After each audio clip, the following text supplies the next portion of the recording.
All right, we're live. Naam, assalamu alaikum wa rahmatullahi wa barakatuhu. To our distinguished guests, well, actually to our esteemed audience, we're back again, episode 3 with the Fudger Club. This is your one of your co-hosts, or one of your hosts, Nafis Abu Zaid, with my other co-host. This is your brother Akil Ingram. And this is your brother Abdul Haq Baker. Nah, Dr. Abdul Haq Baker. MashaAllah. Also, I just want to give a small reminder before we start.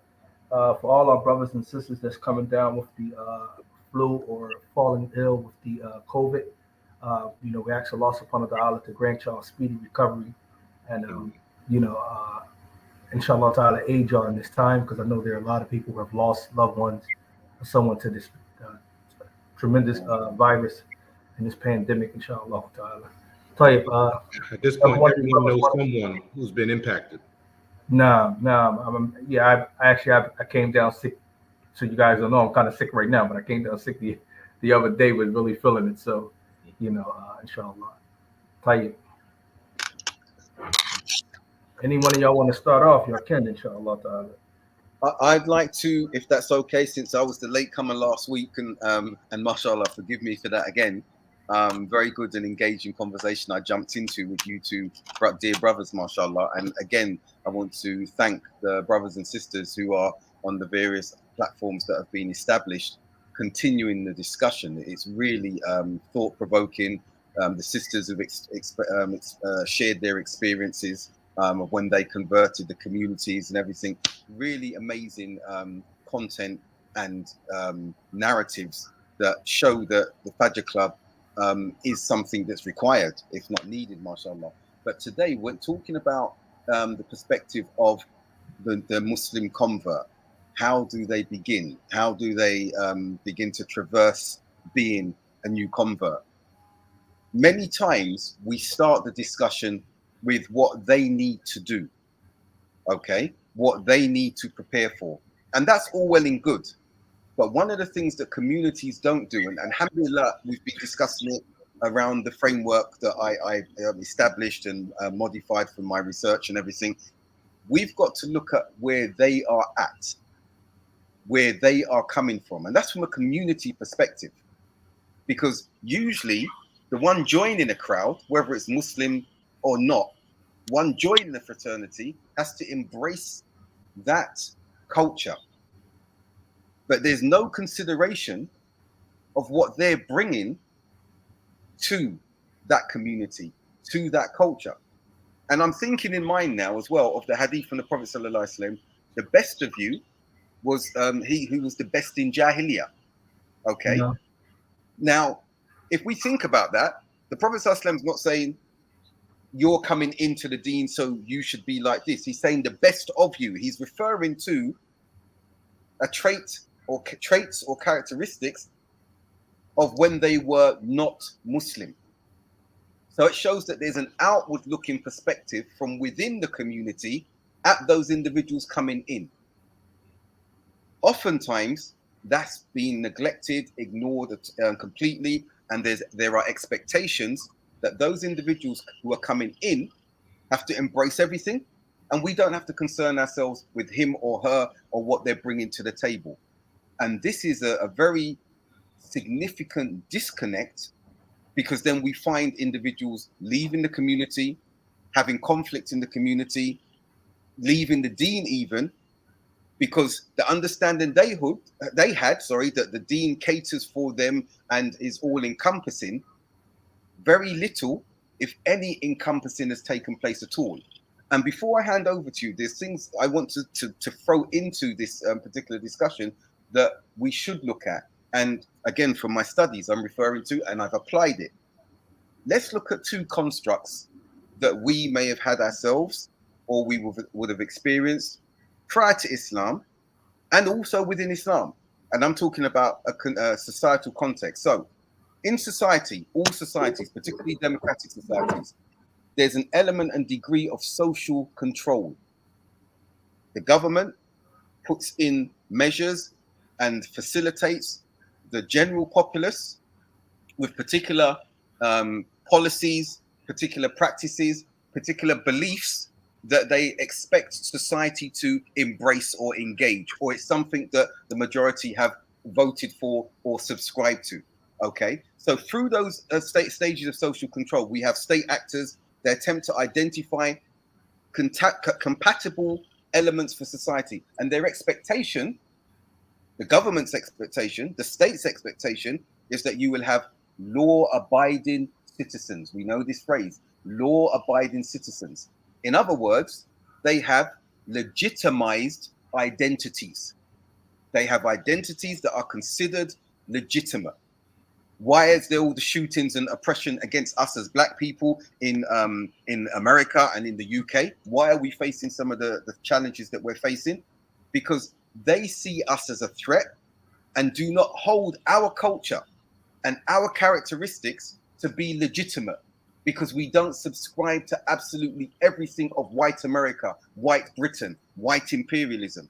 So they see us having and possessing more elements of delegitimized identities, hence the treatment that they're giving us now. So I'm going to stop shortly. I want you to really absorb what I'm saying here. So the legitimized identity is there of law-abiding citizens who have subscribed to the society's social control apparatus, the policies, the government legislation, everything that is being given to them, they vote for, but the government is giving them, and they have this social contract that because you are giving us all of this, we will be law-abiding. We will have that identity that you require from us.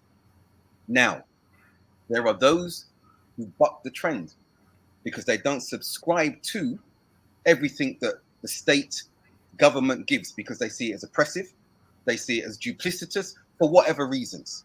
And we can name famous individuals in history, in American history, UK history, from the black communities, who stood up and resisted what was being done, saying this is not a legitimized identity, this is oppression. You're only catering for a particular ethnicity. You are oppressing and marginalizing other ethnicities. Malcolm X was one such person. We have many today who are saying that. So those individuals, and it's amongst the grassroots as well, we were like this. I was like that.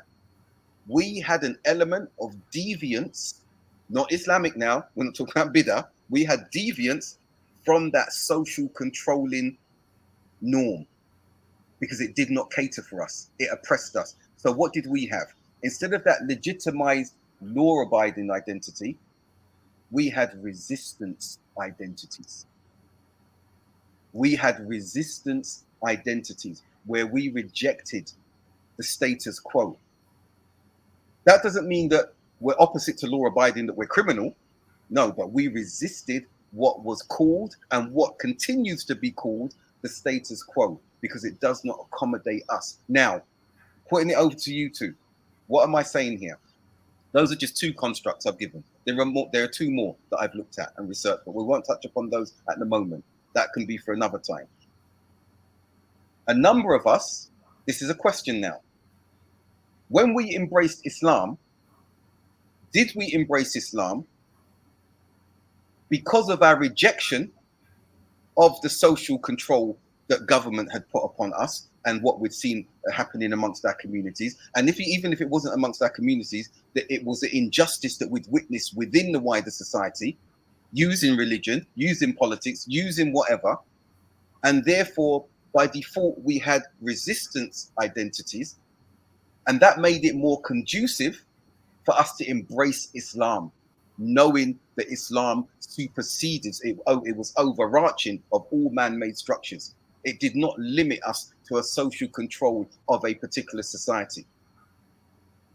Did we embrace Islam with these resistance identities? Do converts embrace Islam with these resistant identities?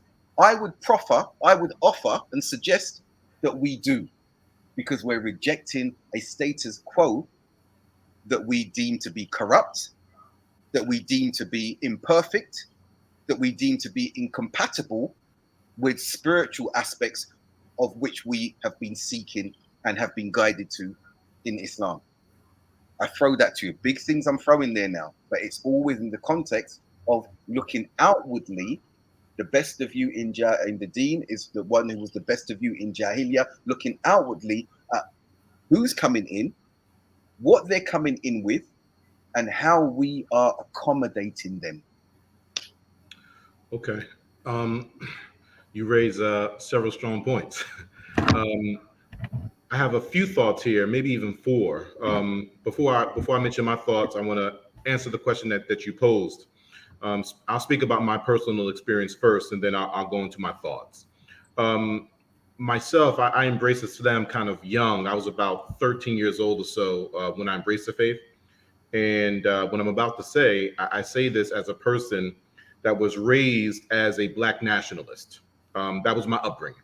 I was raised as a Black nationalist, Second Baptist Christian, even though that's a bit of an oxymoron, but that's how I was raised. Not as a Pan-African, but as a Black nationalist. All that being stated, though, my own personal experience in embracing the faith, it was highly centered on spirituality and one's relationship with God. And I came into a conflict at the ages of 10 and 11 years old with regard to the Christian narrative, and in seeking solutions for that, starting with reading the entire Bible and such and working through. By the age of 13, I found the spiritual connection I needed in Islam. But for me at that age, that was a separate issue from Black nationalism that I was raised on, right, myself, right? But nevertheless, I don't think that is the majority case for most people, to your point. And as you're stating, the prophetic tradition, the best of them before Islam are the best of them in Islam, provided that they have understanding, comprehension of our faith. I think this speaks to the fact that non-Muslims have value. And we don't always state that as such because of our own theological rearing and at times dogmatic rearing.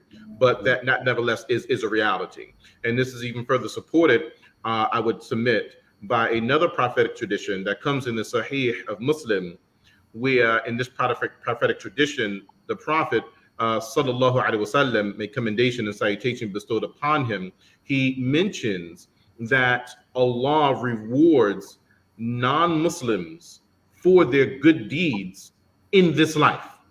However, they will not have a portion of the hereafter. So this prophetic tradition as well, it speaks to the fact that non-Muslims have value, and our Lord acknowledges the value that they do have and then rewards them for that, right? So indeed, there is value that non-Muslims have that they carry with them into the faith of Islam. That's my point number one. Point number two, to your point, we absolutely should meet people where they are when they embrace the faith, as opposed to dumping a systematic, dogmatic construct on them as soon as they enter. And I think there's benefit in this. Of course, the person that has embraced the faith benefits the most from someone or someone's meeting them where they are in their life experiences and their spiritual journey. But I would also add to this, to your point, Dr. Baker, I think the community benefits from this greatly as well. Because when we meet people where they are, we learn about their values. And as we learn about their values, we learn about their value add to our communities and to society, right? So I believe that definitely is the case, and it should be done, and it's a better approach to do it that way. I would also mention to your finalizing points, when we look to resistance culture, I would think and I would say that it is untoward and it is unbecoming of the one who is suppressed or oppressed to go to the suppressor, to go to the oppressor, and then ask permission to become an equal and then expect to be given that. That is not quite how that works. Again, it's a discussion of value. You even by your going to ask permission to be made an equal, you are acknowledging that you're lesser than and you're not an equal, right? The Right. way power works, power has to be taken. You don't ask, right? You establish and you take it, right? And you do that based upon the value that you have and that you express. No, barakallahu feek. Um, that was beautiful. Well put, brother Akil. I don't really have too much to put towards your points besides the fact of my own personal experience going through a lot of some of the. I wasn't a black nationalist, but I did go through a lot of the rhetoric, especially with the Elijah Muhammad movement a little bit. Some of the different things, the message of the black man, his projection, his outlook towards the white man, some of the different, books I done read of different slaves and stuff like that and what they went through. But that wasn't really my reason to come into Islam. My reason to come into Islam really had been all more so about spirituality for me. It's just been about connecting to the Creator. And what it done for me was able to put a good spin on how to deal with a society that might be suppressive or oppressive. It allows me to be able to function within that society to realize that no, you are a servant of the Creator. You know what I mean? He's the one really in control. And even though you find yourself in these circumstances, you know what I'm saying, if you obey him, then you'll pretty much be okay. You can't control what you don't have control of. And that's sort of what did the thing for me. So I was more happy of trying to transform myself far as a spiritual being. That's, what I mean, that's pretty much I can speak to your points far as myself. And Yeah. I think it's excellent that you've both said that, because you've answered the question. And I think the similar thing I would say to you was about the spirituality, Tawheed. I was a Roman Catholic before. I've stopped practicing everything. But again, I come back now because you've answered my question. All of us are going to be in this construct. By default, within that binary paradigm that I've given, we therefore came onto the deen with resistance identities. Maybe not from our perspective, but from a societal perspective looking at us. Why? Because when we embraced Islam, just like those, similar to those, the Sahaba at the time of the Prophet ﷺ, when Islam was becoming more prominent, what happened in the treatment of the Sahaba, the fledgling community? How did the Quraysh view them? We've got the seerah of the Prophet ﷺ. We've seen how they were treated. We've seen how they were ostracized. We've seen how they were a threat. They became more of a threat as they grew, and the message and the revelation became more prevalent, more constant, more dominant in that instance there. So what they were doing by embracing the religion, we may not have seen ourselves that this is resistant identity. Okay, we may have seen, well, okay, spiritually, Tawheed, the Sunnah, this is the way I want to go. But now we've got to take and look from another perspective, an overarching society perspective. Brother Akil, from a family perspective, how your family, that unit, may have viewed you. Okay, so the viewing would have been, he's moving away from a legitimization of our culture, our faith, our being. The same with you, Brother Nafis. You moving away from something and moving towards Islam, same with me. We didn't see it as I've just described, but now we must look at it. How were they looking at it? And they could not look at it, when we're looking at this binary construct at the moment, at anything other than they're moving away from something established, something that everyone knows about, and they're moving into something that, even though it's known, Islam is known, within our context, within our cultural, religious, community, societal context, they're moving from this law abiding, and maybe law abiding isn't the right phraseology to use, so I'll stick with, they're moving from that legitimized, identifiable, palatable, acceptable construct to one which is a deviation from that, and that's Islam. Now, that's how we were being viewed, and some of the resistance you and I may have received, and what other converts will invariably have received to varying degrees, because it's breaking away from a norm. Okay, but now from our perspective, some of us may have said, yes, we're coming spiritually and everything, but there was a rejection of the wider society, the faith that was the predominant one, if it was Christianity in the West, as we know it, and a rejection of what society says in part or on the whole, is acceptable. Now, we're not talking about anarchy here, but we're saying everything we're being fed is not the truth. Everything we're being fed is not good for us. As we know, don't believe the hype. So in embracing Islam, there is that element of a resistance identity forming, but not a resistance identity to the deen, because as we've spoken in the previous sessions, we have to embrace the religion, khafa, completely, total submission, being slaves of Allah. So while we have that resistance looking out to a man-made construct, being the society, as we're looking inward to the religion, it's complete submission to a degree that we have never submitted to anything or anyone ever before. So this is an important thing to make. So these are binary constructs at the moment. As I said, they are not the only constructs that are there. But we need to look and see, because I've had it. I'll give an example. As chairman of Brixton Mosque, we had individuals coming into the mosque at one stage, and we asked them, why do they want to become Muslim? And in some instances, they had individuals who were Muslim. There's a Muslim gang, they used to call themselves Muslim boys, waiting on the high road to say, if you don't come back out as a Muslim, we're going to kill you. And it happened. One of the brothers, I won't mention his name, from our community, it was a big thing. You could Google it in the news and everything. Many years, 2005, this happened. His brother was in a confrontation, and his brother was a bit of, as we say, a roadman, a bit of a gangster, like many of the individuals embraced in our community.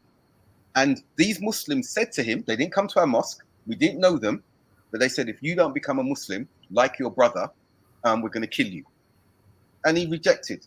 They shot him in his face, point blank, 5 times. Now, you know Brixton, South London, okay? The non-Muslim community were ready to run riot with us, but we'd had serious confrontations with them before. And I don't want to go into details. You're from America, and we know what happens there, but it was on a similar scale. The threats, the level of violence, everything like that. But what we had to do was go immediately into the community and say, this is not from us. This is not from us. On other occasions, when individuals came running into the mosque, they were coming in for fear of other Muslims who were going to threaten them with their lives and everything.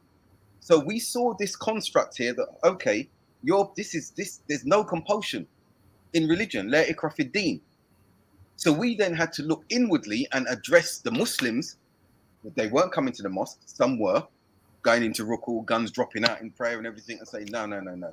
This is not what this place is about. This is not the understanding of the deen. And we had to go through that process to the extent we said to them, if this is the Islam that you're practicing, they weren't takfiri, became takfiri, but they were on this is what we're doing. Muslim is predominant. We rob drug dealers. We do such and such. They were doing all of that in the distorted name of Islam. So some individuals were coming to the deen out of fear because of knowing what the consequences would be then.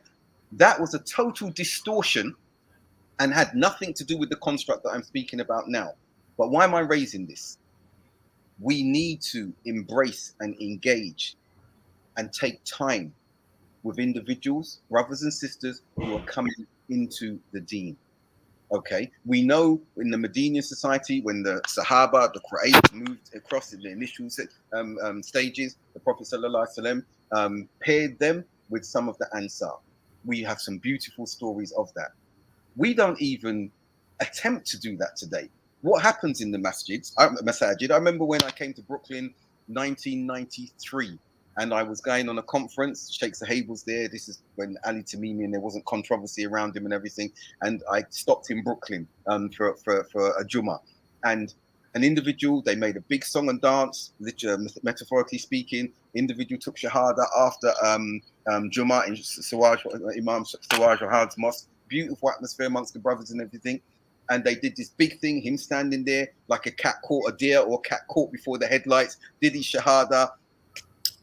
Like in the UK, after that, where was the infrastructure? Where was the network? Where was someone appointed to help this individual and be in contact? I'm not saying that didn't happen, but I was asking that because I know in our communities, similar happened. So if we don't know or take time to understand this individual, whether we don't accept it or not, by him or her embracing Islam from a societal perspective, these individuals have adopted an identity of deviance from the norm. So we need to embrace them. We need to encompass them. We need to go to, and that doesn't mean 1 month, 2 months, 3 months. We need to befriend them, and we need to make the sacrifices, or close to the sacrifices, that we saw made when the Quraysh moved to Medina and they were paired up with Ansar. Yeah, and well, the first thing I have to say this: you you know that you have absolutely dated yourself by saying don't believe the hype. I know. But maybe I dated myself too because I know what that is, right? Well, I would share this. Just to your point that we have those same things here. I can recall maybe close to 15 years ago now in South Jersey. And I'll say it this way. One of the larger private fraternities that we have in our country that operates in the underworld in our neighborhoods and cities. There was a coalescing, as it were. It was odd. But there was a crossing of that particular fraternity with Muslims, with new Muslims embracing Islam. And this is different from the private fraternity I made mention of last week. And to your point, as a part of their code, they were looking at some of the infrastructure they can find or they could find in an Islamic governmental system, and they were looking to overlay that upon their private fraternity. So then they would send their people to the masjid to become Muslim and send them to some of our classes, right? In order to learn some of our teachings, but not just for the sake of spirituality and theology. They were looking at it from the standpoint of methodology and looking to apply those methods to their private fraternity, you know? So we had that and everything that came with it, the criminal behavior and such that came along with that, and those things that started kind of circling around our communities because of that crossover, right? But what I want to mention, though, I think that we should mention is even though this is a reality that comes along with resistance culture, and many people who embrace Islam either are still within resistance culture or they're being seen as a part of resistance culture, so they are treated as they are. We should mention that just by the nature of Islam itself, in its structure, in its lifestyle, in its spirituality, in its theology, there is an organic de-radicalization process that does take place when a person goes through the proper rearing of the faith, right?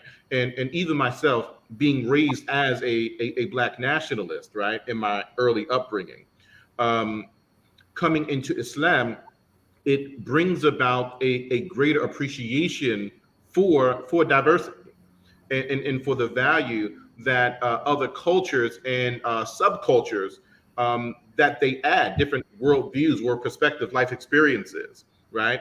If we all are in this experience of life together and we're having differing experiences, there's no one of us that can have all experience. So there's benefit in us crossing over our experiences, and that does come by way of diversity, right? So Islam is something that definitely brings these types of values to the forefront. Along with this, though, and to your point about society perceiving individuals that may embrace the faith of Islam as being a part of resistance culture, it's very common. I can say definitely after 2001, right? Definitely after 2001, it became commonplace in those early years for people. It's happened to me in a grocery store, out in the street. Go back to your country, and you're perceived as the other, even though you're just as American or just as British as a person that's speaking to you, right? Also, there was an influx of many people, more people embracing Islam after 2001 than prior to 2001. And I think everybody, witnessed that and experienced that as well.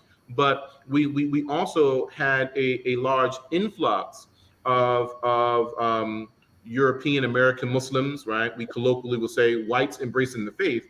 But what was interesting was that in their experience, in their challenges, for many of our brothers and sisters that I've spoken to, in their operating in a society where white privilege does exist, they began to be perceived as traitors to Right. their own people inside of their own culture. So Right. they now became a part of this perceived resistance culture as well, right? Yes. So it wasn't just a one ethnicity thing.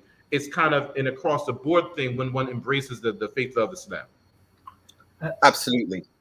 As far as I want to mention this because I know pretty much we're coming at this from a different angle from a brother, Dr. Abdul Haq Baker. He was coming at it from another angle, but I do want to mention this because I think it is really important.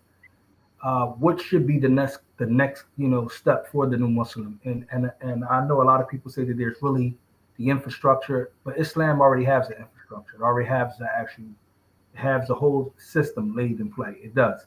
And I want to mention this so that the new Muslim will know what's taking place. Allah Jalla wa Ala, He mentioned in the Quran that there is a transformation taking place with Islam. No matter who you are, no matter what status you've been in life, no matter if you was a chieftain, no matter if you was, higher up in the status, on the totem pole, it doesn't matter. Or if you was lowly, you still was undergoing a transformation. Henceforth, Allah Jalla wa Ala makes it clear when He says, Kitabun anzalnahu ilayka litukhrija an-nas min adh-dhulumati ila an-nur, right? Allahu waliyyu alladhina amanu yukhrijuhum min adh-dhulumati ila an-nur. Al-ayat. What I'm basically saying is Allah Jalla wa Ala mentioned in both of these verses telling us that's what? A book which He have revealed unto you, Muhammad sallallahu alaihi wasallam, in order to take the people from out of darkness and bring them into light. That's a transformation. In other words, they was lost before they came into the spirituality. They was lost before they came into this message. They was lost before they came into Islam, right? That's being understood.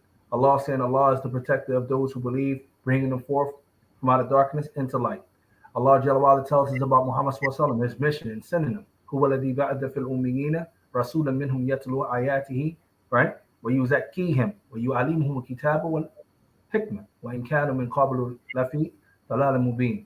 Allah Jalla wa Ala reiterating this again, that He is the one who sent from amongst the illiterate Arabs a messenger from amongst themselves who writing to them His verses, but to do what? To purify them. So, in other words, it served as a purifier as well, and to teach them the book and to teach them the hikmah, which is the sunnah, right? Because before that, they was in utter loss. Right? So why is I'm bringing all of this? The new Shahada should know that at the stage that they at, no matter their social standing, the social construct, whatever stage they're at, they are in a state of loss. And they feel that. So when they gravitate towards Islam, they know that they're looking for something else. They're looking for something. I know me, I was looking for something when I accepted Islam. So I know they're looking for something. So they're looking for this transformation to take place. But how does it take place? Well, to me, the next quest for any person who accepts Islam, they should be looking at those things that have been laid out in the Hadith of Jibril. Even if they didn't know it, this is for the people who does know, that explains that what? You should know about Islam. If you look at the questions that Jibril asked the Prophet, it was laid out clear. He did a whole stage now. Okay, so inform me, what is about Islam? So we start at the first level of the deen. Islam, what is Islam about? We explain to them what is Islam about, right? The Shahada, etc., etc., etc. What is Iman? He explains what Iman is about, right? They should learn that. And I think that responsibility still starts with the new Shahada, not with the masjid. You understand what I'm saying? Good point. Yeah, that starts with the new Shahada. Now, I think beautiful that you brought that at this stage, brother Nafis, because that's the essence of what we're discussing. Why have I bought all what I bought now? Because in order for a flower to grow, the conditions have to be right. The soil has to be fertile. It has to be the right climate. And it has to be fed and watered in the right doses. Not drowning it, not starving it. If that environment is not conducive for everything you've said then that new Shahada who's coming in with an understanding that he or she has to learn those responsibilities can end up learning them in a distorted context because the environment is not conducive. Part of the environment not being conducive is the environment, the community, not understanding that they're going to have a multiplicity of personalities and dynamics that are coming into them. And also for that individual, that new Muslim, they need to be able to reconcile what is happening to them, how they're being perceived from where they're leaving, or the macro context that they're living in, and from those who are receiving them. Why do I say that? Because we've seen individuals embrace the deen, and we talked about my 4 stages cognitive theoretical framework, and we've seen that those who have got them at the first founding stage, which we're still at, that we're discussing, have delivered to them a distorted understanding at this very vulnerable stage of Islam. It's either been politicized, it's either been tapping into that knowledge that they are being perceived as having deviance, having left a wider society, a resistance identity. Some of them tapping into that resistance identity and saying this is equality, which it is if you're embracing Islam upon Tawheed and the correct understanding, as Brother Akil had said. But where it can become problematic, as we've seen, where that resistance identity, part of that was criminality before Islam, violence, theft, robbery, criminality at all levels. And then meeting individuals who receive them, again, the environment is unconducive, saying to them, this is meritorious, this resistance identity is meritorious in the deen, you get rewarded because now you are kicking back against the kuffar, you can rob, you can steal the things you were doing, you can take what your right hand possessed, that girlfriend can be your right hand possessed, and then we see a radicalization because they've tapped into that resistance identity, acknowledged it, and said, you can continue to use that in the deen. So it's important that the individuals, yes, they need to know these foundations. They need to learn these foundations, but they've got to come into an environment that is conducive to that learning. Hold on, Brother Akil. But think about it. Everything you pretty much saying, the campaigns went through it. You kept mentioning it earlier. The campaigns went through resistance from their own family members. They went through resistance from the Quraysh. They went through all these different resistance. Yeah, some campaigns, mothers say, I wouldn't even eat. Vow that I wouldn't even eat unless you forsaken the religion that Muhammad sallallahu that you profess to be in. You have different campaigns who went through a lot of different, tribulations or that's external. That's right? The macro. What I'm saying, what when they came into the Prophet sallallahu alaihi wasallam, Abu Bakr, Ali, they came in. Obviously, the revelation was coming down. They came into a conducive environment that protected and equipped them to be able to learn conducively. So I'm not talking about the external now. I'm talking about what they're coming into. So pay attention, though. If that was the case, though, listen what you're saying. The Prophet will still be here. You don't need the Prophet to still be here. No. The message is still intact. If the message is still intact, right, and everything is still intact with it, it's still a conducive environment. Islam is still a conducive environment. I understand what you're talking about in terms of how it's being disseminated to them, how they're actually, receiving it for those who are actually teaching them. I get that part. But what I'm trying to get you to understand is don't remove some of the responsibility from the individual. No, right? I accept remove some of them. Yeah. And don't, also trying to say, don't stretch it so much to think that just because they come into a resistance society or so forth like that, that this is the case, right? Because you're going to have some people who have evil in their hearts. Yes. Anyway. People who are basically upon criminology don't want to give it up. They don't want to leave the darkness that we were talking about, to move to the light. They know Islam does not promote it. Right. Even if they didn't know all the things about Islam commanded or prohibited, they know Islam does not promote it, right? And this is why you have to go back to that issue I was talking about before, Masjid Darar. Understand that they actually built that masjid based upon corruption. Allah will not expose them. You see what I'm saying? Yes. So you're going to have people like that. That was during the time the Prophet was alive. That was during the time of the Prophet. You're gonna have people who want to come along, like you said, if you don't want to take a shahada, we're gonna kill you. If you don't become Muslim, we're gonna kill you. And like our brother Akil was mentioning about the fraternity, different gangs, Muslim gangs, right? And there's a lot of them, and I think it was in Trenton as well. I forgot what they was called, the Abdullahs. Yeah, it was called the Abdullahs, and then you had the Abdul Salams. The Abdullahs and the Salams. That was Salams. During this time, yeah. Yeah, so you have a lot of different gangs, but they already had something at the core of them anyway that they weren't trying to change. Right. You understand what I'm saying? So I can't We're base, saying the same thing. Nafis, we're saying the same yeah, thing. So what? I can't base the projection off of them. That's what I'm saying. But there No, are the Muslims that are trying to make the transformation. These are the ones I'm concerned with. The ones that good. aren't is not my concern. But the new Muslim, this is what I'm saying, Nafis. I think Yeah. we're saying pretty much the same thing. The new Muslim is unable to discern at that stage. So that's why I'm saying that in embracing them, there's work they have to do. But we have to make, like our children, when we're telling our children to walk, we're not going to tell them to walk and we leave the balcony door open and there's no protective thing there. We're going to close the door. We're going to show, we're going to cushion around them and say, Make sure they come don't fall. here, start walking. And if they're going to fall, we need to be doing that and then saying, right, start taking your first steps. Don't worry. This teacher here, Ilm Mustalah Hadith, you need to learn the correct Hadith. This one here, Tawheed, go to Quran class. We're saying the same thing, but we have to put in that work because you and I and Akil, we came in and we were exposed to certain things, and maybe our jahiliyyah made us have a sixth sense that this doesn't sound right. And also above that, Allah's guiding us to making sure we have to say Ihdina Sirat al-Mustaqim at least 17 times a day. And we wanted to be guided, mashallah, tabarakallah. But as you said, there are those who have evil or deviated intents in their hearts. And we know from Surah Nas that they're amongst jinn and men. The point is now, while we cannot just say, no, there's no responsibility upon the new Muslim, there is. But we've got to make sure that the environment is conducive for them. The Prophet ﷺ isn't with us anymore, but he is with his message. You're absolutely right.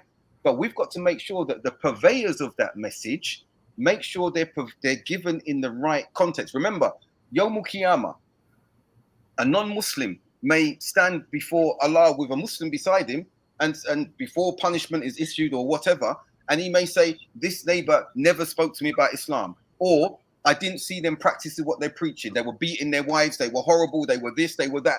Sheikh Al-Albani spoke about this.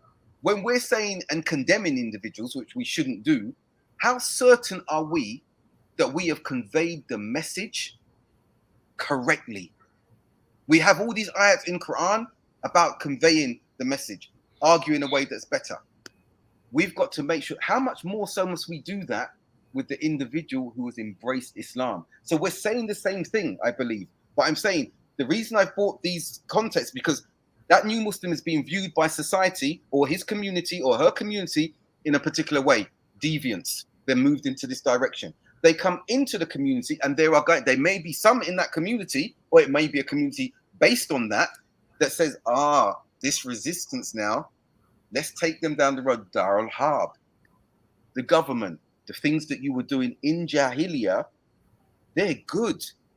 Distorted understandings of the ayat and the hadith saying, look, this is what it means.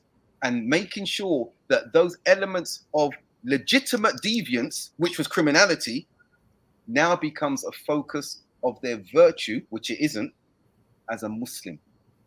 We need to make sure that, again, I'm just repeating what I've just said, the environment is as conducive as can be, irrespective of what that individual has in his or her heart. But when they come in, they're under no illusion as to the context and the environment that they are coming into.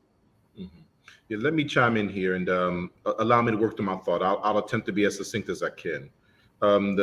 The verse that you made mention of, Nafis, the last verse that you made mention of, that verse is actually speaking to the non-Muslim experience and the expectation of that experience when they embrace the faith. يُزَكِّيهِمْ وَيُعَلِّمُهُمُ الْكِتَابَ وَالْحِكْمَةَ. They are to be purified and educated of the book and wisdom, right? That we can understand to mean the Sunnah. So we see here, for the person that is coming into the faith of Islam, the expectation of them as an individual and for the service provider who is servicing them is to focus on purification and education. So there is a spiritual cleansing that is meant to be taking place first as a primary. And as we are growing and cleansing our spirituality, we then come into proper education and rearing. And there's a principle that speaks to this. and it mentions التخلية قبل التحلية, that there must be a cleansing before beautification. And a very simple way to express this is if we come into in an investment property that is somewhat dilapidated, we're going to see that it needs work. We're going to see there may be debris all over the place, whatever have you. We're not just going to roll out carpet over that and put paint on the walls, right? We're going to clean it up first. We're going to clean up the infrastructure. You're going to put a new electrical, a new plumbing, and you're going to set it up first. You're going to cleanse it, and you're going to prep it so that now when you come into the beautification process, right? In our example here, the educational process, that the person is properly set to receive that education, to receive that beautification that is going to take place, right? So the individual that is embracing the faith, the most important thing for the individual is a focus on their spirituality, right? First, which this is expressed through our aqidah. This is expressed through our theology, because at the core of aqidah, it is teaching you who your Lord is and what your relationship is with your Lord. What is your place in the cosmos? How should you be thinking, right, about yourself and about that which is outside of yourself? This is what Aqidah teaches us. This is what theology brings to us, right? And thereafter, we then will focus on prayer and then actually praying. If we do these two things, then everything else will fall into its place organically, right, as necessary and as apropos. But if we put that cart before the horse and we put the other areas of the faith before spirituality and prayer, then we see things kind of fall apart for people that do that, right? Whether it's them themselves doing it or whether it's the service providers making it that way for them. Along with this, to Dr. Baker's point, we also have the prophetic tradition that we're all aware of. Simple example of the man who had committed murder 99 times over, or as we see in the narration, 100 times over. When he got to the one that was erudite, when he got to the scholar, that scholar's advice, after telling him, firstly, your spirituality can always be improved. You're not cut off access to that. Nothing can come between you and your repentance. Nothing can come between you and Allah. He then, after that, after impressing upon his spirituality, he then focused on environment. He told him, leave the place where you were and go to a place where there's a better environment, where the soil is more fertile and conducive for where you are trying to go in your spiritual journey, right? So to the point that both of you are making, there is a focus for the individual, but also the environment has to be fertile for that individual when that individual does come forward looking to embrace the faith of Islam and looking to improve their spirituality. Barakallahu feek. I want to put up the question if you brothers don't mind. I think we have one, not really much of a question, but it was like a statement. Could probably speak against it before we close out, inshallah. Please. MashaAllah. Jazakallah khair, Tiffany, Sister Tiffany Watson. That I'm pausing because that is some idea. MashaAllah. Allahumma barak. Do y'all have anything to say to that, or? I would say that would be a wonderful concept to realize and develop, because I'm not thinking about who it would comprise at this stage, but what would be the parameters for that, obviously from the deen. And I think it should be what you were speaking to, Nafis, if I dare suggest this. It should be around the hadith of Jibreel alayhi salam and built upon that. And we know that there are religious books on that, and taking individuals and advising them around that. What is Islam? Detailing that. What is Iman as the next stage? Detailing that. What is Ihsan? Detailing that. And again, as I mentioned to you last week, all the academic frameworks and everything that I've used and developed is crowned by these things. Because if we look at Islam, for example, that's the epitome of being at the mature phase. Okay, when we look at Islam and how that develops, and the rudimentary to the more detailed aspects, that starts from the founding stage, the first stage, moving right across. Iman being between the adult and between the youthful adult up to the mature phase. So if a committee was formed, I think that hadith would be a good starting point with focus upon it as we look at the individual embracing the deen. But then we would need to look at, and I ask you both this, then we would need to look at something else prophetic, and maybe Medinian society at the time of the Prophet ﷺ, where an infrastructure is put in.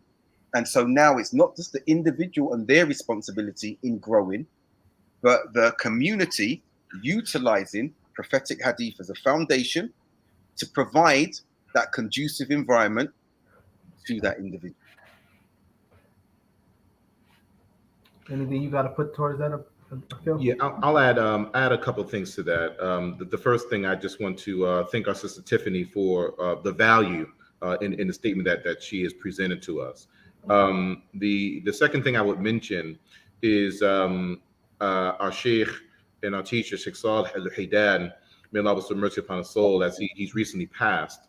I want to say that this was either in the year 2008 or 2009, but I was with him both years in Mecca. I had the opportunity to spend a little bit of time with him.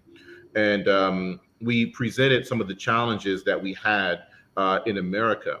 And one of his advices to us, and this is in 2008, 2009, was that we should begin to establish committees to address the challenges that we are having in our country with our people. That was his advice to us from back then. So I say that to say, Sister Tiffany, you're spot on, right? You're spot on. There's a statement, and it mentions good artists imitate, great artists steal. And I say this in being honest, and I had to be honest. One of the greatest service providers to new and non-Muslims that I've seen, and I don't know if there's a British chapter to this. I would love to hear if there is one. One of the greatest models that I've seen is the organization Why Islam. They have an excellent infrastructure system for non and new Muslims that I'm not going to detail out here just for the sake of time. But I say that to say we may not need to recreate the wheel. We may be able to look at what they have done successfully and build on that, and possibly institute what Nafis is saying, institute and install in that a focus on the Hadith of Jibril. But their customer relationship management system for new and non-Muslims is bar none, right? It is bar none from the experience that I've seen. And again, I don't know if there's a British chapter or British equivalent to what Why Islam has and what they've done, but it was awesome in my experience. There is I-ERA, okay? Small I, ERA, E-R-A. My brother, Abdurrahim Green, you may know him, very well-known white convert, mashallah, established in the Dawah for 3 or more decades, mashallah. He's at the helm of that. And they traverse everywhere. They've gone into the Amazon rainforest, and we've seen shahadas and villages and everything like that. So I would say, suggest that may be the equivalent to what you're discussing. But one of the things, I'm going to throw this out there because it started from your side of the waters, if we like. We're both speaking now again about that provision of a new Muslim coming in, taking Shahada. But where is that infrastructure that takes them all the way through and that is there paying attention to them? They can embrace the deen with these organizations. They will facilitate them with the basics of Islam, talking about the Hadith of Jibreel again. Now I'm coming back to what about the other aspect where there's the macro context of the community being equipped to be able to facilitate and deal with that new Muslim as they go through those pillars and learn about the deen. And we have, and I'm not saying this as an example, but I've spoken with many American brothers, and when we were together, Brother Akil, those years ago, there's a big discussion with the wider community of brothers who attended the conference and everything. I didn't know and fully appreciate the impact of the social program of the Nation of Islam, and why so many found it difficult to leave that program or that infrastructure, until I came to the States on the last journey that I had, and I actually spoke to Nation of Islam, descendants of parents who were Nation of Islam. And I will say this, and I'm not saying we look at that or go back to that or Nation of Islam. We know they're upon disbelief. We know everything. We don't need to go down that road. But when I realized from that context, from the American brothers as well and sisters, and when I've looked at it academically, that there's never been the like of that infrastructure built amongst black people since that time that was as effective. We saw other derivations within the Sunnah amongst the Salafi community, and I speak to Abu Muslima, and I know him, mashallah, tabarakallah, and the community and what happened there. And I don't know the ins and outs, but I saw that the interference from outside, from scholars who were being petitioned by individuals who sought to destroy that community, meant that that was short-lived. Put that to the side, and you will know better than that and can speak better to that than I can. Yeah, but when we're looking from within the Sunnah, when we're looking Sunni Islam, when we're looking at black Muslims, white Muslims, I am yet to see an infrastructure that embraces that Medinian concept initially when the Sahaba, the Quraysh, then from the Quraysh went over and were embraced by the Ansar according to this brotherhood that the Prophet ﷺ established initially. I'm yet to see something that provides, again, socio-economic, socio-cultural, socio-religious, this time empowerment because of their infrastructure. So those two organizations we refer to, all well and good, but from a community perspective, where is that infrastructure that embraces conducive environment, everything? I believe there are small pockets of it. It's not on a large scale, but I do believe that there are some small pockets. And I believe that what you're looking for is pretty much, that was the role of the masjid, to be honest with you. Everything you're saying was the role of the masjid. Very true. Very true. Brotherhood and sisterhood also plays in define that role, you know, to be that supportive aid and things like that. Not like a monitoring thing, but as long as the brotherhood is strong, to strengthen, and the sisterhood is strengthened, that's supposed to do that. One thing I do want to mention, and I don't want to be a person to stick this at you, Akil, but I have to say it because you brought out a beautiful point as far as with the hadith of the man that killed 99 men.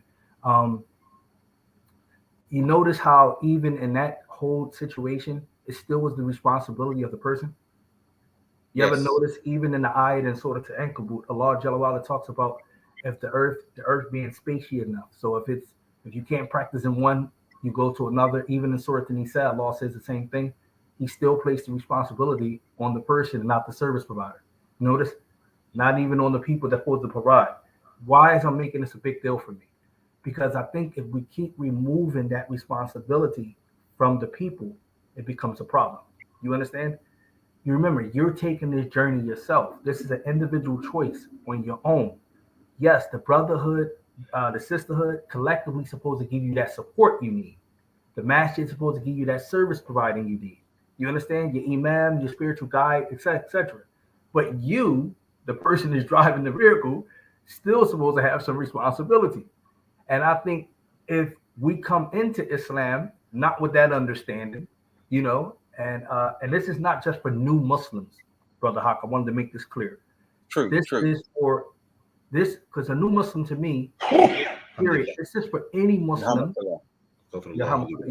This is for any Muslim who has not been practicing Islam. You could have been in Islam for 20 years, but you haven't been practicing Islam for that whole 20 years. You only probably been practicing for 5 years. 15 years you haven't. You're still relatively new. Right. You understand?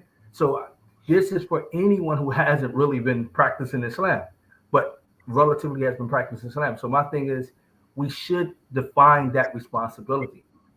you need to realize No that- one's saying no to that, though. Nafis, Brother Nafis, I Yeah. think we've agreed that responsibility is upon the individual because they are taking that shahada. I don't think there's any. But what I'm saying is that we need to now start discussing these two in equilibria, because one is always discussed to the detriment of the other. You said something beautiful there. Yes, the masajid. I know the Brixton community. That we know many communities in America have tried to emulate to varying degrees that Medinian construct. But the point I'm making, why did I refer to the Nation of Islam?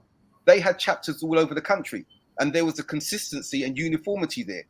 Why have we, as Muslims who are upon the Sunnah, not been able to achieve that? Once they had that's a done, they had a nice rollout plan. They did. They really did have a nice rollout plan.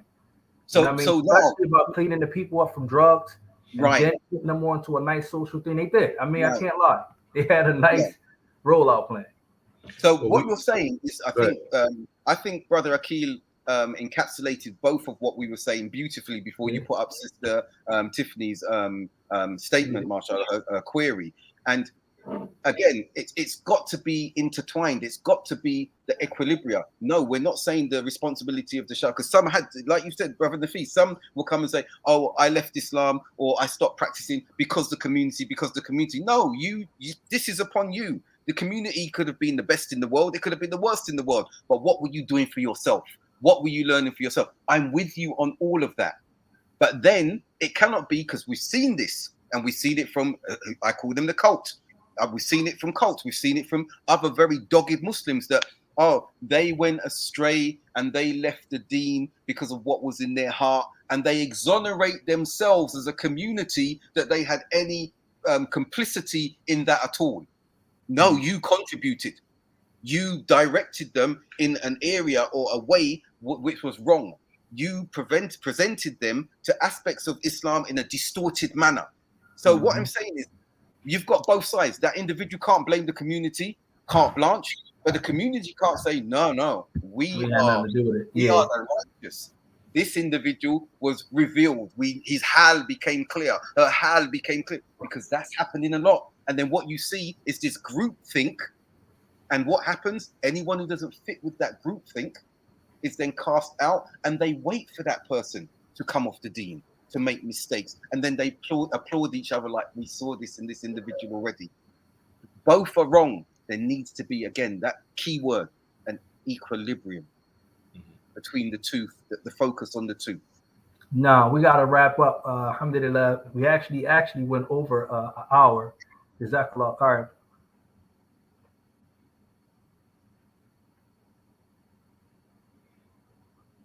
Oh, okay. Somebody just put up another statement I just shared with you guys, but we got to fall back, inshallah ta'ala. No, not that. That's not the one. It's this one she showed.